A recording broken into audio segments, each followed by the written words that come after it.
Alang sa mamuduo sila mga minatay sa kalagkalag, lauman ang pagsaka sa presyo sa bulak, samtang nagapaduol na ang adlaw sa mga minatay, sunod simana. Atong sayron ang detalye ini pinagi ni Argil Relator live. Argil. Real gawa sa gilaumang pagsaka sa presyo sa bulak sa sunod semana. Gilauman o nagsugod na sab o pagsaka sa presyo ang matag stick sa kandila.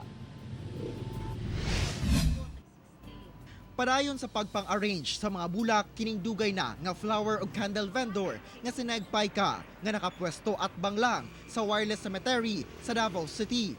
Aron makatipid ang mga mamalitay, imbes na flower pot, lata ang butanganan sa arranged flowers. Mas barato sa 25 pesos kung itandi sa nakapat nga tag 50 pesos. Mayroon po mga 10 pesos, sakag 10 pesos. Depende po sa kuan karon makumpra. Samtang ang halinunsab nga kandila matag kalag-kalag, ni saka na kuno ang presyo og tag piso karon. Hinoon, doon na pa mapalit sa tag 3 pesos ang pinakabarato, hangtod 10 pesos ang per stick. Samtang mas mahal ang nasa baso nga mga kandila.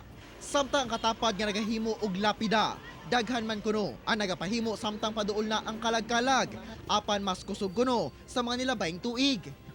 Hinoon, magpabilin ang presyo sa lapida sa 500 pesos ang ordinary hangtod 1,500 pesos. Mas mahal sab ang marble o granite. Di pareha ay kani adto kay ko ang gusto kani adto kay pila ra mo magkuan.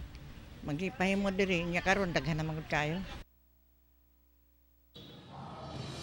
Real bisan unsa man ka barato ka mahal ang bulak nga pamalito na aron dalon sa sementeryo, ang labawng importante nga kita makabisita sa itong mga minatay diha sa mga sementeryo, ingon man makahalad kita og pag-ampo alang kanila.